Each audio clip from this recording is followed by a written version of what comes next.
Welcome to the Fearless Podcast. I'm Dave. We're going to be interviewing men and women from all walks of life who are striving to live fearlessly. As you guys know, 50 Shades of Grey is getting ready to come out. That's been a wildly popular series from the book series and now the movie. Everybody is very excited to see this. And the BDSM community has something completely different to say about this fictional book and how it is potentially dangerous to the health of people trying to participate in these acts, not fully understanding what they're getting themselves into. So this is part one. We're going to dive into it with Master Arcane from the Crow Academy.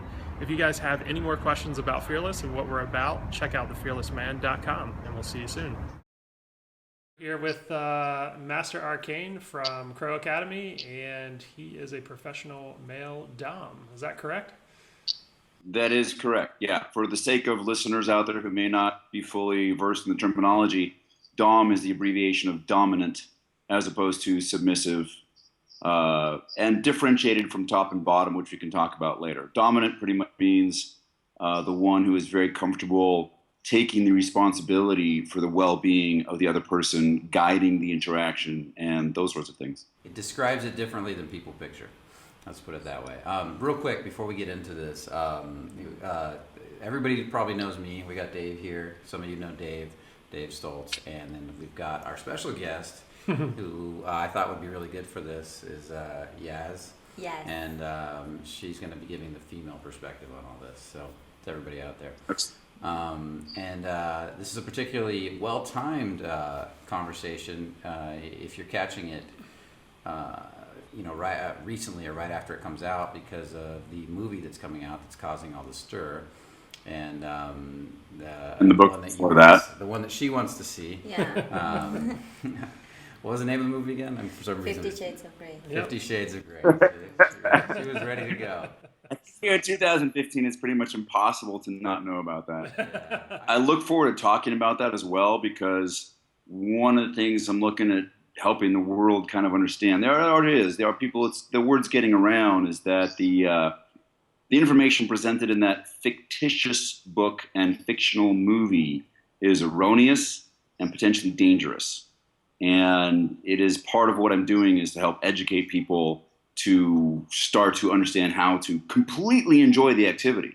I'm 100% behind it, but how to do it safely, sanely, etc., where both people come out feeling really good about the experience and nobody walks away feeling like something went wrong.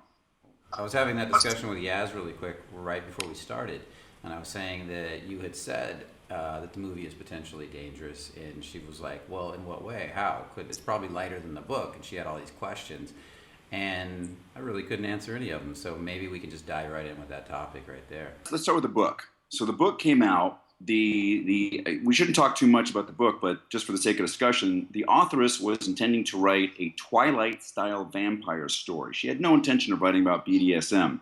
She herself was not particularly versed in BDSM, so just kind of drew from typical stereotypes and whatnot to put together this version of a dominant and submissive interaction based on, first of all, other people's writings, and secondly, on a lot of very two-dimensional stereotypes that aren't based on reality at all. One of the things that I've encountered a lot in my time is that you get people who read a fictional book, they're very turned on by it, which is great. And from what I understand, I had a woman who she herself was like 55. She told me that her 60-year-old friends are starting to have sex again because of those books, after not having sex with their husbands for 10 years. So the idea that people's imaginations being stimulated is fantastic, but unfortunately, when they try to really take the book's contents and reproduce it in their own lives, they're basing it on a variety of levels of non-consensual activity, bordering on abuse, dangerous misunderstandings of how to use tools and toys, lack of genuine education of the complexity of the experience. We had a little bit of a weird sound, so I'm glad we shifted there. I have a question. What makes you a professional in this? What's the difference? If you want to get literal about it, the fact that it is actually a career choice of mine. I do get paid to do shows, performances, classes, seminars all over the world to do this. Then if you want to talk purely on experience, I technically, not making this up, technically, I kind of started at this when I was 5 years old. I was 5 years old. I was the only little boy on a street full of little girls, and about 75% of our childhood games involved my little 5-year-old mind thinking it'd be really fun to tie them up and play the hero and the villain. I was the only boy, so I had to play both roles, the hero and the villain. And just as time went on, I just kept finding excuses to extend the villain role, and there you go. And then I was very, very fortunate, blessed by the kinky gods, whatever you want to call it. My very first girlfriend was actually into this, so it continued. My entire adult life has been immersed in this. I have never taken it to some sort of online gaming experience. It's always been 100% real for me. The entirety of my relationships and partners have been within this genre. And to be perfectly honest, one of the things that I emphasize for myself and teach others is that this is an art form. This is just like playing the piano or becoming a sculptor or painting, in that the more you do it and the more you take it seriously and the more you understand it's a skill set to be developed, the better you will get at it. And I have kind of dedicated my entire life to that.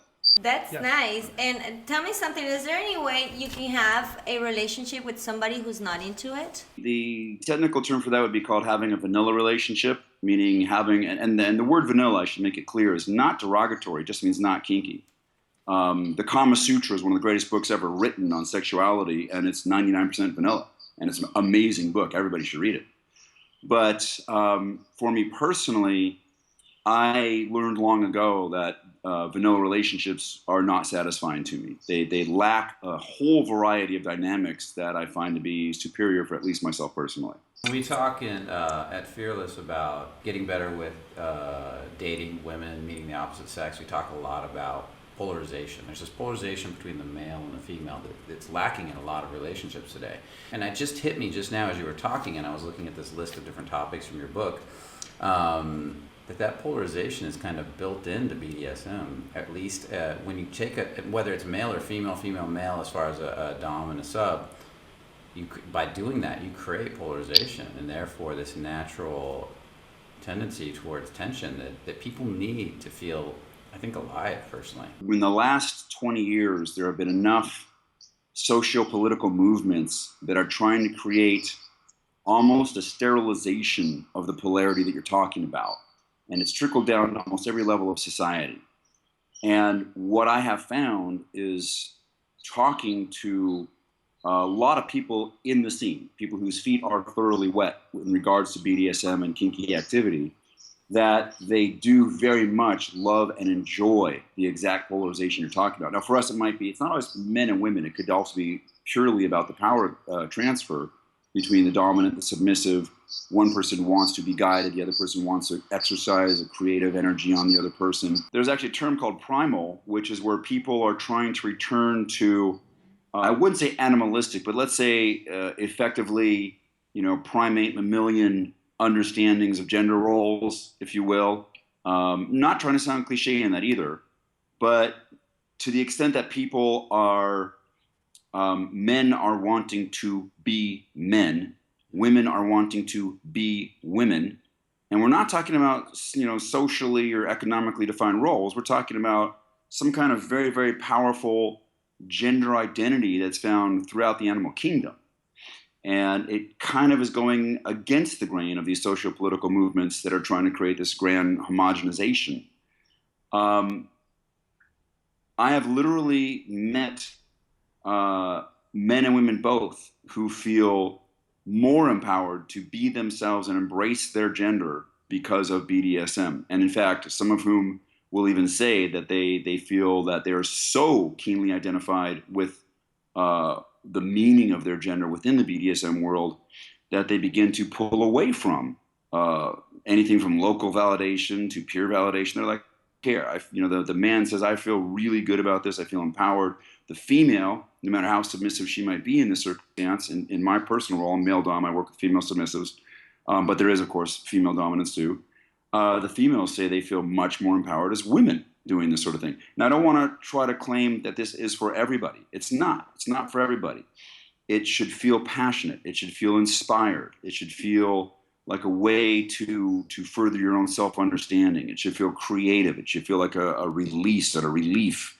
And above all, from what I teach at the Crow Academy, it should actually be a bonding experience for two people. You can play it at all different levels too.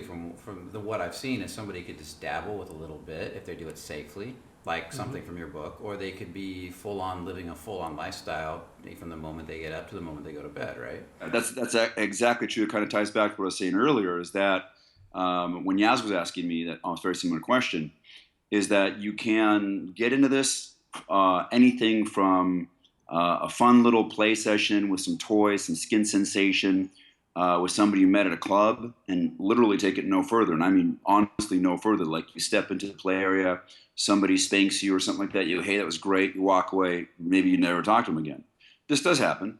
I wouldn't, necessarily say that happens to people who have absolutely no understanding, just out of the cold with each other. But the person in the audience might say, they might see someone like me swinging a flogger or spanking somebody and say, "Hey, could I try that?" You're talking about a club that specializes in BDSM, not a club. Yeah, correct. Not like an ordinary club. Although now with the popularity of 50 Shades of Grey and whatnot, there have been in the past clubs who will have like a BDSM show, and you probably will see a little more of that, for better or worse. Some of them, hire people who actually know what they're doing.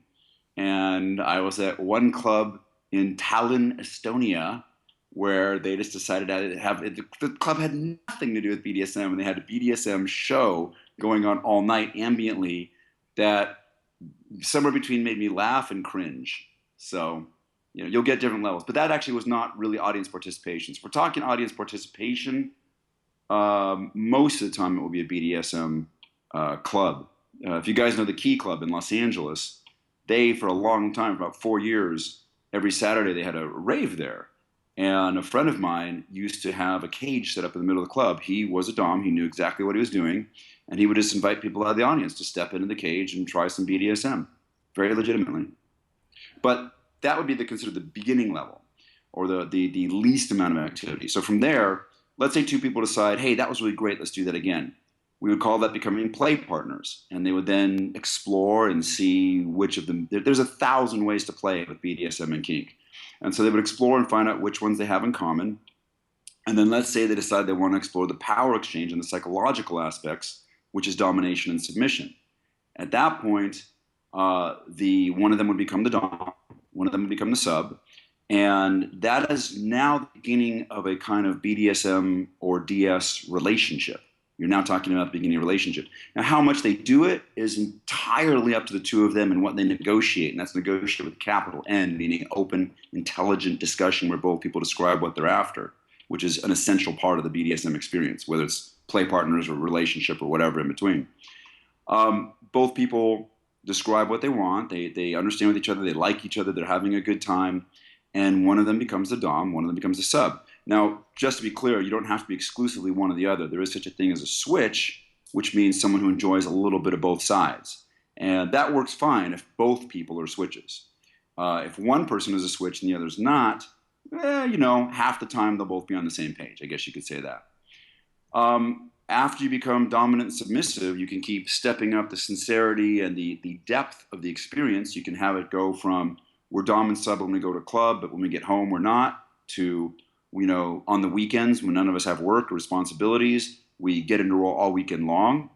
The term for that is collar on, which is to imply that when the collar is put on the sub, it could be a literal collar, but it's also symbolic. So if you say you're in a collar on relationship, you're kind of telling other people that you will get really into it for a duration of time. You'll both take it completely seriously, 100% immersion. But when the collar literally or metaphorically comes off, say late Sunday night when you got to go to sleep and get ready for work on Monday, then the DS roles will be set aside. And then, people can play with collar on until they feel like they're ready for what I consider the fine wine of it all, which is the 24/7 master-slave, or in the case of a female-dominant mistress-slave relationship. The best way to describe a 24/7 is where you both love the game so much you never want to stop playing. Let me dispel one myth right now. This does not mean that the female submissive in a 24/7 constantly has her head down, never looks up, never says anything without using proper etiquette. Even at work, she's so meek and mild and da-da-da-da. No, that's complete. How much am I allowed to swear here? As much as you want. Anyhow, you get the point. Complete nonsense. I actually calculated the amount of real time that my submissive will be, shall we say, deeply enroll with me during the course of a given week. And it's between 5 and 10% of her waking hours. So it's actually not much that the person, this is I'm talking a very serious, very hardcore 24/7. Could you define the philosophy behind a slave? Because that has such a negative connotation to it, to like your normal listener that has no idea what this world's about. This is a bullseye topic. I call it the line. And on one side of the line, or the looking glass, let's use Alice in Wonderland's looking glass as a metaphor. So in Alice in Wonderland, when she looked into the looking glass from her mundane world, she saw clocks and tables and chairs. The mail was delivered by the postman, and the flowers were just pretty in the garden. When she stepped through the looking glass, which is, you could kind of say that's coming into the BDSM fetish world, and from the Wonderland side, all of a sudden the flowers sing, the mailman is a lizard, the tables and chairs dance, and the grandfather clock gives advice. But just looking in the looking glass, it looks exactly the same. And so this is kind of like the word slave. The word slave on the mundane side of the looking glass has horrific connotations. It was all about non-consent. It was about people being forced against their will to do all kinds of things, historically speaking.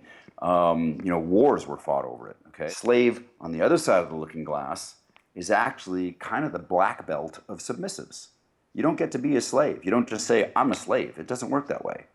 A slave is someone who started off as a submissive. Maybe they started off as a play partner. They took an interest in submission. They pursued submission. They got really good at it. They found themselves. They found this is who they identified with it. And eventually, somebody, their dom, said, I want to take this to the next level. I want to be your master and owner, and then you will be my slave. But that's an incredible term of endearment. It's an incredibly high appraisal for someone to be someone's slave. It's usually marked. It's almost like a form of marriage, if you will. It's marked with like the giving of a very special collar, or a ritual, or a party, or something like that, where the announcement is made. I mean, it's a very, very celebrated moment when a slave and a master, when a dom and a sub become master and slave. So that's a really good point right there, is to show that a lot of people who are not yet living on the looking glass, on the Wonderland side of the looking glass, but they're looking through it and they're like, there's something there, I can't quite get my finger on it. They think of these words historically in the mundane world, and that's where a lot of the trepidation comes from. And so what I'm happily doing is trying to educate people that there's a whole other, you just got to step through the looking glass to really understand what's going on. That's how you get critics and people saying horrible things about BDSM because they don't understand it. They hear the words and they think of the historical context. You know, a dungeon 400 years ago was someplace you did not want to be, okay? Now, in the BDSM world, the dungeons that I have seen in my life, of my peers, are these gorgeous temples of high eroticism. They are palaces of pleasure. That they are. You know, I actually have a friend. That sounds like you have knowledge there. Well, I actually have a friend. He does construction. He specializes in building dungeons in people's houses. That's his niche. Okay. We need to exchange this information later on. So I actually love seeing people's new dungeons and designing dungeons, and there's a lot of fun to be had there. Master and slave, no matter how deep anybody goes in the scene, you can never ever forget that you are two human beings with real human needs, real human interaction, real human emotions. This all matters very, very, very much. And in a 24/7, for example, I have a level that I describe as drop roll. The slave doesn't actually stop being my slave during that time, but let's say we're having dinner with her parents, and her parents wouldn't understand if she's calling me master or something like that. And for whatever reason, she doesn't feel comfortable informing them. My entire family, my parents, my siblings, they all know the entirety of my life. It's not a big deal. But even then, I might, for the sake of, they accept it, but they don't necessarily participate in it. So in that kind of situation, I might tell my slave, drop roll at dinner tonight. And then we still know, the slave and I still know, that we are who we are. There might be subtle cues all over the place that very few people can see unless they're in the scene, but it's also not uncommon for a master and slave out in the street or mistress slave out in the street to have people kind of look at them and go, what is it about those people? There's like this electricity between them that it's like they're in this like continual dance, even if they're not saying anything. And that's part of what makes it truly amazing. There's also another level, which I just call being at ease, just like the military context, more or less, where, when I'm having a nice, fun conversation with my slave, we're talking about a movie we just saw, we're laughing and eating popcorn together, we're just normal people doing that. She might still put master in her sentences here and there. There's a certain prescribed amount that I'll ask her to do, train her to do as part of my responsibility as a master. And the truth of the matter is things like that, a little word like that, like master, in the middle of an ordinary conversation, it's not affecting the flow of conversation. We're still laughing over the comic that we're watching on TV. But that little interspersed, tiny, tiny little thing, a single word here and there, it's a form of a micro ritual to acknowledge these roles. So that's kind of gives you an idea of the full spectrum of how many ways there is to play in this world. And I want to just emphasize that the most important thing is for people to be themselves. Just because you see someone else doing it 24/7 doesn't necessarily mean it's for you. And just because you see people who are thrilled at being play partners and don't want to take it any more seriously, if you feel like you want to take it more seriously, then my answer is go for it. Learn how to do it right. As far as the safety goes with this stuff, because some of it can get downright dangerous if you don't know what you're doing, and you can actually really hurt some people, especially with the bondage portion of things, and then even some of the psychological damage that can occur if something were to go wrong. Can you talk on the safety around playing in this world? In BDSM, we have a tagline, if you will, called SSC. And that stands for safe, sane, and consensual. There are other similar taglines that people use as they get more advanced in the scene, but anybody starting off with this really has to consider SSC. So safe means, number one, above and beyond. You are looking out for the well-being of each other. You are not, the dominant is not going to do anything that could cause any kind of actual harm to the sub. And the sub is not going to request of the dom that he do something that could be potentially seriously dangerous or put someone in the hospital. You just don't do those things. This is part of SSC. Sane is very similar, that the games you play at a fundamental level are still going to leave both of you feeling good, taken care of, in tune. They're not going to debilitate anybody afterwards. Now, this is not to say that after a great scene, you might be totally exhausted and cranked on endorphins, which is nature's natural drug and probably the best drug there is, that you're just going to be a ball of sweat and haven't had a great time and be non-functional in terms of like you ain't going to get any work done. But again, the sane portion of SSC means that the activities you choose to do, you recognize limits. And I'm going to talk about limits in 1 second too, because that's a really big, important topic. Consensual, the big C, it doesn't happen without that. If it's not consensual, it doesn't happen. There is a parameter of what's called consensual non-consent, which is to say that if a submissive says, yes, I really want to do an S&M scene with you, and I really want you to use, any of these 50 different toys that you own, but I don't know which one you're going to use, I don't actually have to stop and pick up each toy and say, can I use this now? Can I use this now? They gave me kind of a blanket consent over a wide area, and they're just going to go with the flow. That's called consensual non-consent, but it's really obvious of the level of consent that is still there and existent. Consensual non-consent can be an obscure topic for some people. The best way to experience is if you think about the military or a business hierarchy, where you may not like what your boss is telling you to do, but you do it anyhow because it's part of the big picture of what you've accepted to do as part of the job. A submissive may not, the dominant might say, I really need you to do this task or take care of this domestic chore or something like that. And the submissive might sit there and say, well, gosh, that's not my favorite thing to do. But they do it anyhow because they understand it's part of the big picture. Now, this brings us to limits. Limits, there's two kinds of limits, hard limits and soft limits. A hard limit is something that you know you're never going to do. You're never going to want to do it. And you know it from a completely calm, peaceful place. If you're really angry and you say, this is my limit, then unfortunately, the next moment when you're really happy, that limit may evaporate. So it's not really a hard limit. You can't know your hard limits when you're in a strong emotional state. When you're in a perfectly calm state and you know that I have a hard limit of I don't ever want to do a scene with this toy, this particular thing. I don't want to do it. I just know that for a fact. I'm not interested. Then that's a hard limit. A soft limit, and these, by the way, limits have to be stated before play or the whole thing happens. A soft limit is something where you feel as though as trust is built, you will be able to try exploring that. A perfect example is canes. Many people think of canes for the way the British use them as punishment toys in their school, or punishment tools, I guess I should say. I think of it as a toy. Punishment tools for in school, back when there was corporal punishment. You know, a kid was bad, they got a caning. This leaves a sense of fear in a lot of people. What they don't know is that there is such a thing as a sensual caning. That's actually a big turn-on. It just has to be done right. That's all there is to it. People have to learn how to do it properly. So someone might see someone being caned. They might see two different people at the same party being caned. One's getting a sensual caning, and one is getting a really hardcore, like, you know, they're a heavy masochist, and their partner's a heavy sadist, and they're really just going to town on it.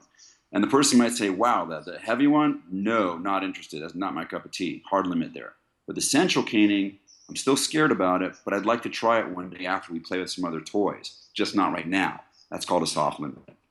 And as I was saying, hard limits and soft limits have to be stated as early as you know them.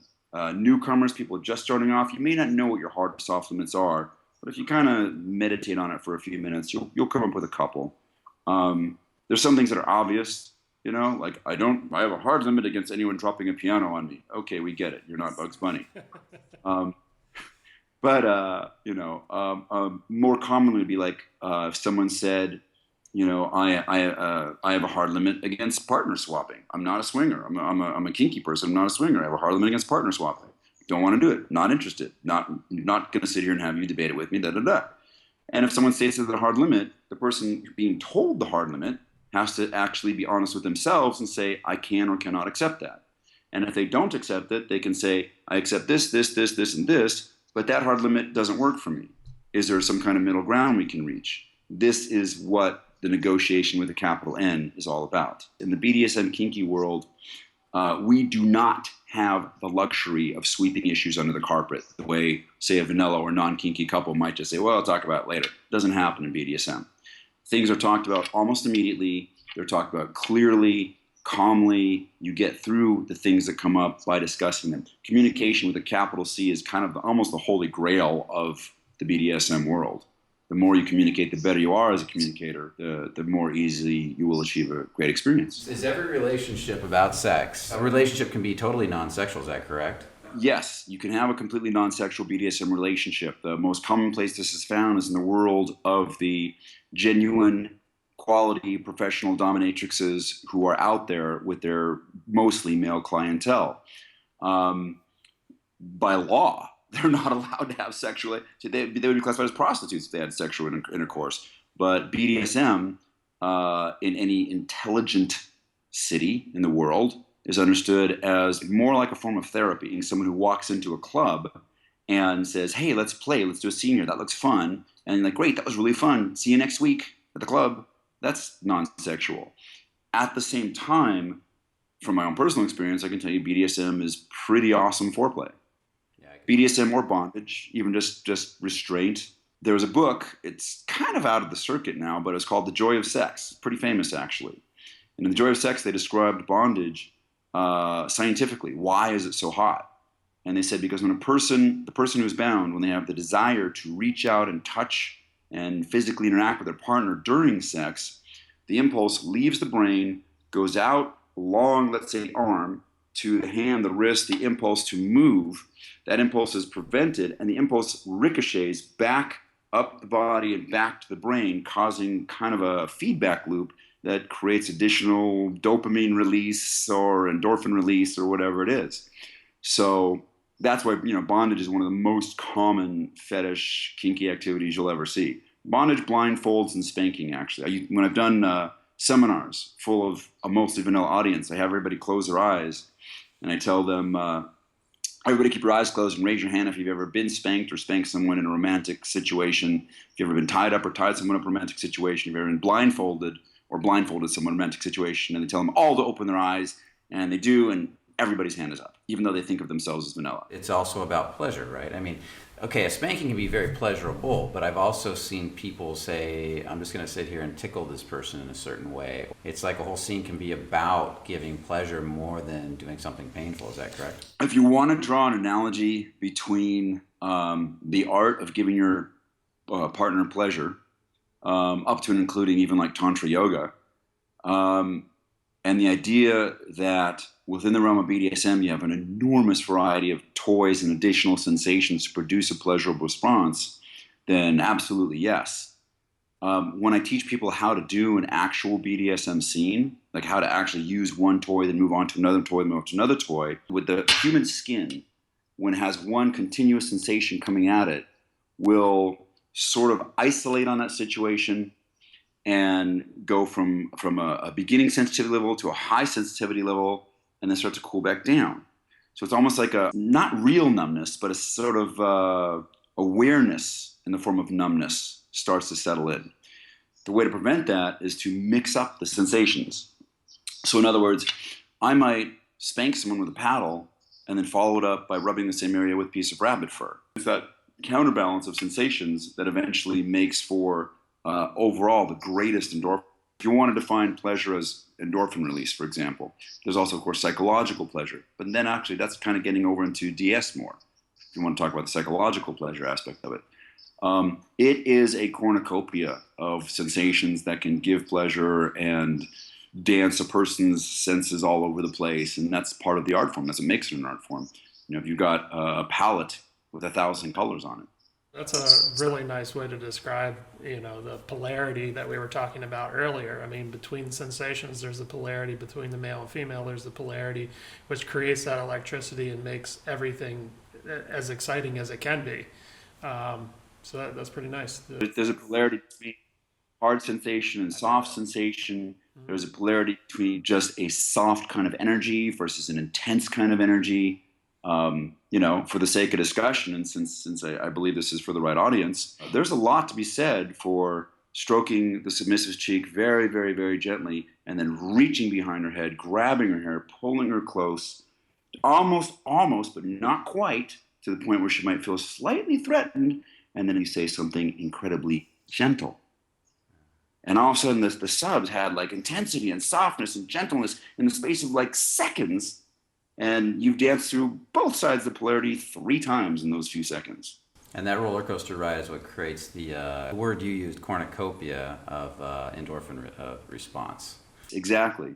And you can think of it more literally too. The human skin has pressure sensors, temperature sensors. There's so many kinds of sensors in human skin. And if you can sit here and tickle a few of those and a few of those and a few of those and a few of those, it's not even, polarity might even be the wrong word, because polarity just implies 2, when you might have 6, 7, 8 different ways to dance. This is merely animalistic, imagination, psychologically sexual or maybe no sexual relation. Is there any spiritual connection that you get when you have a relationship with somebody? Is there love? That's a beautiful question. And what I will tell you is that yes. In fact, I actually teach and encourage anybody who's going to pursue a DS relationship to understand that love is the goal. It's just like any other relationship. It's a real relationship. The way you get to a relationship like that is both people are kind of wired for it. The submissive takes a joy in being submissive. The dominant takes a joy in being that submissive's dominant and taking that care, that responsibility, that oversight. And there's a lot of very active giving back and forth of energy. Vanilla relationship where you have 2 people who may be completely in love, but there's this kind of like day-to-day unspoken expectation that it will just kind of be there. Whereas a DS couple will have, like the micro ritual I presented earlier, just using master, up from there through all kinds of other rituals that are constantly reinforcing the dynamic and letting each of them kind of bathe in that moment to moment till it becomes an amazingly fulfilling experience. Spiritually speaking, it is very, very easy for a person in a BDSM experience to leave their body, okay? And I say that not meaning some kind of metaphysical thing. I say that meaning the endorphins produced or the effective trance states produced by doing this. We're talking like a transcendental experience. Yeah. Oh, absolutely. People will come into a club or see my show, and they'll see the submissive getting all these amazing sensations, and they'll turn to me and they'll say, "What are you getting out of it? You look like you're doing all the work." And I tell them, when I'm doing this, and this has been the way for a long time, I go into what I call my dominant trance, where honestly, I could be on a stage in front of 1,000 people and they vanish. And the only people there is myself and my submissives. I'm that focused. So it's almost like a Zen-like state of this pure attention and flow of energy between me and my sub, where honestly, somebody could be freaking out in the audience and I won't be watching them. I will be completely tuned into the body responses and the body language of my sub, watching her, paying exquisite attention to every little ripple of her muscles so I know how that last sensation was processed. Also, back to safety, there's all kinds of hand signals, and we have safe words, which we should talk about. Yes. So all kinds of ways for her to signal me how the scene's going for her without us having to break the scene at all. And when I'm in that trance state, it's truly a trance. If you look up the textbook definition of a trance state, it's there. It's one of them. The rest of the world vanishes, and there I am with my sub. And do I call it a spiritual experience? Let me put it this way. In my house up in Northern California that I used to have, I had a beautiful S&M playroom, which the word for that is a dungeon. And that room was designed with soundproofing and the lighting and everything. So once you went in there, the rest of the world kind of vanished and it was left outside the door. Clocks were forbidden in that room because the time distortion that occurred in there was amazing. You could play for 3 hours and walk outside and actually only an hour had passed. Or you could do such an intense scene that only lasted 45 minutes that you're sure it must be midnight when you started at 7 and you walk outside and it's 8 p.m. And that alone speaks to me of the fact that you do exactly as you just said. You kind of transcend to another level where you're a little bit beyond ordinary time and space. And even a vanilla couple that is incredibly connected can have that experience without the BDSM world. That's true. In what we teach at Fearless as well is that deep connection with your partner, whether it's just going on a date or having incredibly passionate sex. And even on the safety aspect of where your partner is, when you're having this type of experience in the BDSM community, the more connected you are with your partner and the more you're in that loop that you're talking about, ultimately the safer it becomes is because you know exactly what's going on almost before it happens. That's absolutely 100% correct. Again, back to the topic of safety, which I do like to emphasize, that one of the beginner mistakes is to all but intentionally allow themselves to be distracted. Example would be couple, male, female, doesn't matter who's dominant or submissive, are doing a scene at a club, and all of a sudden in the front of the audience watching is the really hot-looking fill-in-the-blank, male, female, doesn't matter. And the person who's swinging the whips starts to look over because they can't kind of take their eye off that person. That's actually not okay. That's bad safety. It's also part of the art to develop your own ability as the Dom, for example, to be able to go into that kind of hyper focus. It's a great state to be in. If you've ever done any kind of extreme sports, it's almost the exact same state. It really is. I did some mountain biking in New Zealand down these very, very steep mountains. And I got to tell you, it was really similar. It's like the rest of the world. There was no time, not even for fear. Like fear was like, sorry, no time for that. Just this hyper focus on the road in front of me and what was going on is very similar to the hyper focus I get when I'm with my sub doing a really great scene. When you practice this, how does it affect you with society or in any other activities? Let's say with other people who doesn't do it, or you only hang out with the people who do it, or how do you take it? What's your perspective? Because I think I see you like you're in another level, in another realm, but I don't know if you're 100% the whole day over there, or if you come back and interact with society, and how does it work? Yeah, the answer is I've come down off the mountain. It's a beautiful state, a beautiful scene. As I said, when it's done, will leave both people feeling completely uplifted and deeply connected. It will bond the two people together. It will make them feel closer than ever. But eventually, both people get up, take a shower, put on their clothes, go out, go to sleep. Being fully immersed in the BDSM lifestyle, it's a context. It's not a universal. The reality is that when it's on, it's really on.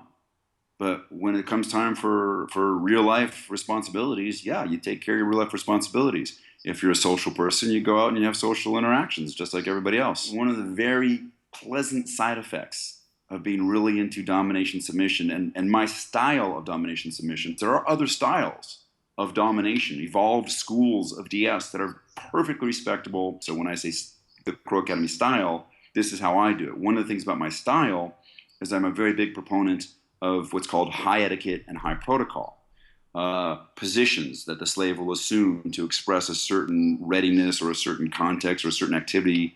I can call out a number, and she will be standing or on her knees or sitting in a certain way. Her eyes will be a certain way. Her posture will be a certain way. All of these things will happen just by me calling out a number.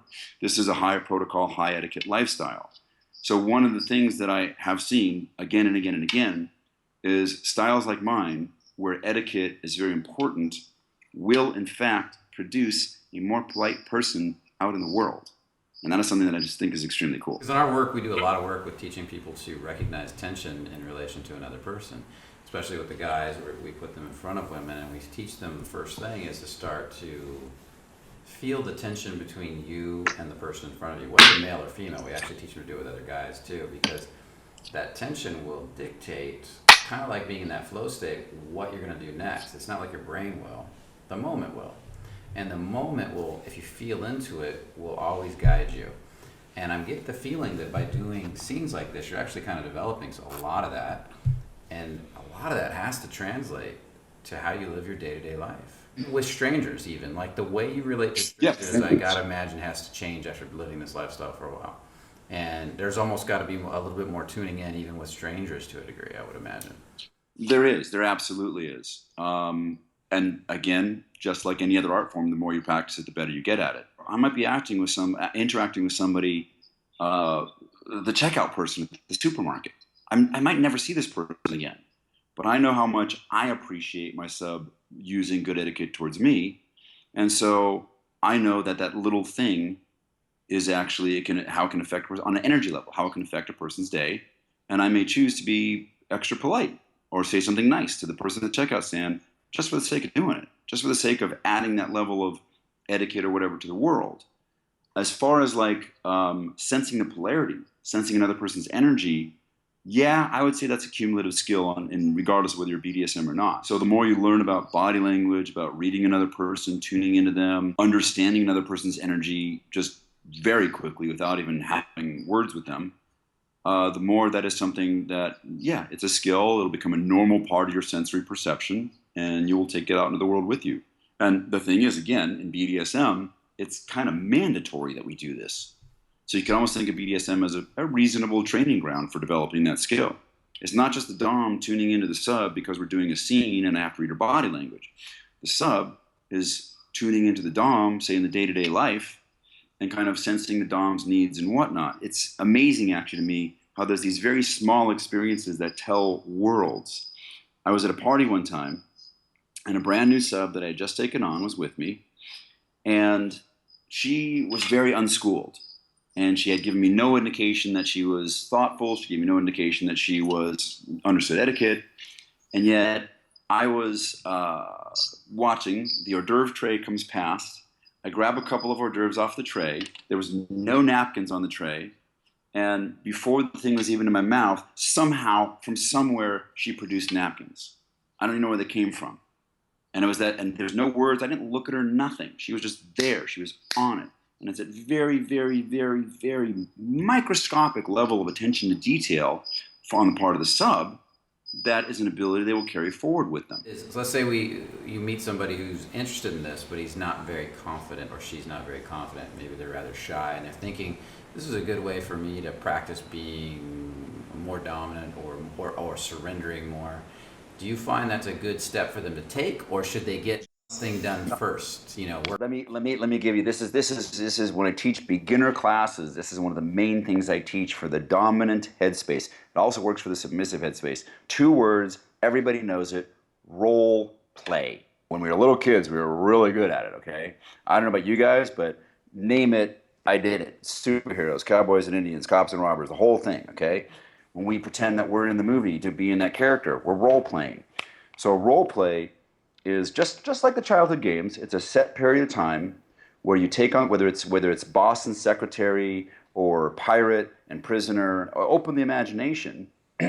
Because you're role playing, because it has the context of a game, it provides a really safe place to explore these roles. Even if in your life, let's say a guy is really meek, okay, but he feels at least confident enough to step up and say, let's play Boston secretary with his girlfriend. And so his girlfriend says, yes, sir, what should I do today? Your paper's all. And he comes in there and he strides in and he says, well, there's a lot of typos on this and, you're going to have to be punished for that or whatever. They make it up as they go along. It's these pretty much two-dimensional characters that have classic associations. They're going to be playing a little bit of a dominant and a little bit of a submissive pretty much every time. And then they can get comfortable with it, and then eventually one day they might step outside of role play and just try it on as a normal interaction. The guy comes home and he's feeling a little bit cheeky, and he says, dinner was really, really good, but I wanted cheese pizza, and you brought home pepperoni. I think you need a spanking, And the girl giggles, and next thing you know, they're playing.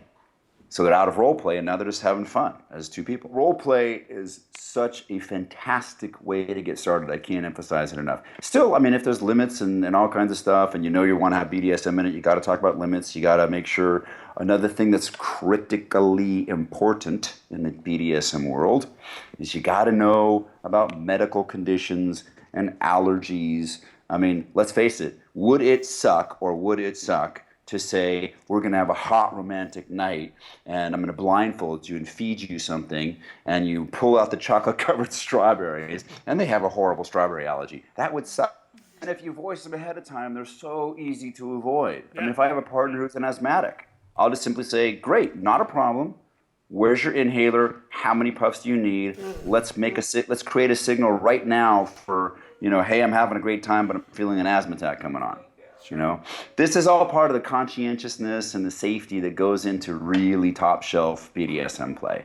And if you think that one day we all get, we get so good we don't have to ask these questions, it's exactly the opposite. Correct. Beginners don't ask the questions. The people who do it for a long time, we never forget to ask the questions. I actually ask that with girls that I'm with. Just normal. I'm not even talking BDSM stuff. Just, hey, here's a new partner. You meet at a bar and you say, so, do you have any allergies? Yeah, I've heard of it. It's weird, but you never know. You never know what's going on. This is, again, remember, in the BDSM world, communication with a capital C is the holy grail. And in the vanilla dating world, we have all these things that we want to subtly find out and figure out what the person's into and all this kind of stuff, okay? And we go through this long process of being very careful of only showing our best side, and the communication stays on that level until we've achieved whatever it is that we're trying to achieve. In the BDSM world, we don't have that luxury. We really don't. Correct. We can't sit there and take our time to eventually have this stuff come to the surface, because if the person's tied up and blindfolded, I need to know these things before we ever get there, And the Dom, this is part of the responsibility of the Dom. And let me say this again, real quick. If you know me, talk to me, come to my website, buy my book, you can hear this 1,000 times. The number one most important quality of being a fine Dom is responsibility. You have to be really comfortable with responsibility. I have had guys come to me and say, hey, that's really hot. Let's just get to tie up a woman and spank her. That's great. Teach me to do it. And I'll turn to them and I'll say, how do you feel about being responsible for another person's well-being? And they'll say, no, I just want to control and tell them what to do. And I'll say, great, go find a different hobby. Is this what your complaint about the 50 Shades of Grey movie and book is that they don't illustrate that? I'm guessing. I'm just guessing here because I haven't seen it yet. I haven't read the book. But they don't illustrate that part probably. Because I can't imagine where it would be real. Let's sit down and have a discussion in the movie about, what allergies do you have, that kind of stuff. And they're probably not. It wouldn't make for a good fictitious story. But yeah, that's a big problem with fiction stories. Is fiction stories, they're not going to put that in there. And so if people base their understanding of this phenomena on a fiction story, then they're leaving out really important stuff. So they go home and they say, okay, I'm going to tie you up and do stuff, and they start pouring candle wax and realize that if you don't get high enough in the air, have the right candles, you start burning your partner, and there you go, and there's the problem. Yeah, or they got those really nice beeswax candles. Well, beeswax burns at a much higher temperature than paraffin. And so they're like, this will be great. I saw this on TV. And they do it, and it's like, oh, second-degree burns. But I wanted to say, Yes, please. I consider, from a positive perspective about the 50 Shades of Grey, that it is like an opening to the world about this, and it might get people into it and make people happier. I haven't read the book, but I heard the average of women who read the book are very into it. It's more difficult for some men to recognize how much they like it, but women are more open to this. And maybe by putting the movie out there, it's gonna be like an introduction. I don't know. I find it positive somehow. I 100% agree with you. Within the world of BDSM, let's call it before 50 Shades of Grey, there were only the occasional avenue for somebody not in the scene to find out about this kind of activity. BDSM has been around for thousands of years. Okay, it shows up all over the world. Different religions have BDSM practices.